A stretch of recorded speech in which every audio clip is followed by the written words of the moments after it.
పిలుపు మిడతల్లాగా గంతులేయాల్సిన పిలుపు. మన పిలుపు అశ్వాల్లాగా దూరం నుంచే యుద్ధాన్ని పసిగట్టే పిలుపు. మన నాసిక రంధ్రాల ధ్వని అవతలోడి వెన్నులో వణుకు పుట్టించాలి. యుద్ధ వాతావరణం కనిపిస్తేనే ఆహా ఆహా అంటూ ముందుకెళ్ళాలి. ఎందుకు? కొట్లాడటానికి కాదు, ప్రేమ చూపించడానికి, సాత్వికం చూపించడానికి. యుద్ధ వాతావరణం లేదు అని అనుకున్నాం అనుకోండి, ఏం చూపిస్తావు? సాత్వికం నీకు నువ్వు చూపించుకుంటావా? అద్దం ముందు నిలబడుకొని నేను సాత్వికుడు అంటే అయిపోద్దా? సాత్వికము చూపించాల్సిన విపరీత పరిస్థితిలో చూపిస్తే అది సాత్వికం. ఇంట్లో కూర్చొని మత్తయికి సువార్త చెప్పాడు అనుకో, ఓ అవునా బ్రదర్, ప్రైజ్ ద లార్డ్ అంటాడు. మత్తయి పోయి మళ్ళీ యోహానుకి చెప్తున్నాడు, యోహాను నీకు తెలుసా యేసుప్రభు వచ్చాడు, అప్పుడు మనం తిరిగాం, అబ్బా అవును బ్రదర్ చేయెత్తావా వాడు దాన్ని సాత్వికం అనరు, దాన్ని నాటకాలు అంటారు. ఏమంటారు? నా ఉద్దేశంలో అయితే దాన్ని నాటకం అంటారు. మత్తయి వెళ్ళి మార్కు సువార్త చెప్పి, మార్కు వెళ్ళి మళ్ళీ యోహానుకు సువార్త చెప్పాలి, యోహాను తిరిగి వచ్చి యేసుప్రభు ఎక్కడ ఉన్నాడు ఆయనకు కూడా సువార్త చెప్దాం అనుకుని. ఎందుకండి ఇవన్నీ? మనకు సువార్త చెప్పాల్సింది ఎక్కడ? లేని చోట. లేని చోట సువార్త చెప్పినప్పుడు సాత్వికం చూపించాలి.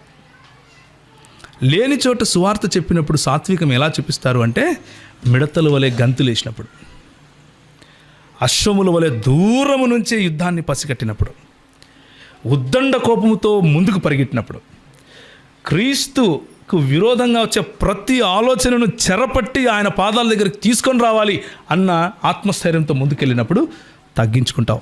అవతలోని కాపాడాలి, అవతలోని ఏదో ఒకటి చేసి ప్రభువాదనలు తీసుకురావాలి, ఏదో ఒకటి చేసి వాడితో సత్యం చెప్పాలి. అలాగని చెప్పి నా వాల్యూస్, ప్రభు నాకు ఇచ్చినటువంటి విలువలు నేను పోగొట్టుకోకూడదు. అది అసలు పరీక్ష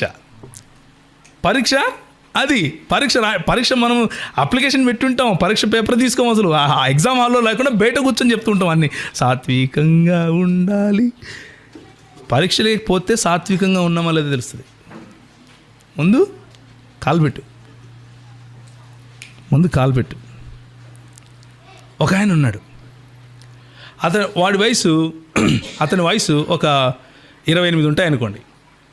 బయటకు చూడటానికి ఈడేంట్రా రౌడీగాడు అనుకుంటారు. ఆయన మాటలు కానీ ఆయన చేష్టలు కానీ ఒక రకంగా ఉంటాయి. కానీ నేను ఆయన దగ్గరుండి చూశాను. ఆయన ఎంతసేపు లోపల ఒక అగ్ని, ఏదో ఒకటి చేసి ఫోన్లోనో SMS-లోనో వాట్సాప్లోనో ఏదో ఒకటి చేసి యేసుప్రభు గురించి చెప్పాలి. అదే సాత్వికత అంటే. యేసులాగా జీవించటమే సాత్వికత. మన సొంత డెఫినిషన్ కాదు. యేసు ఇలాగే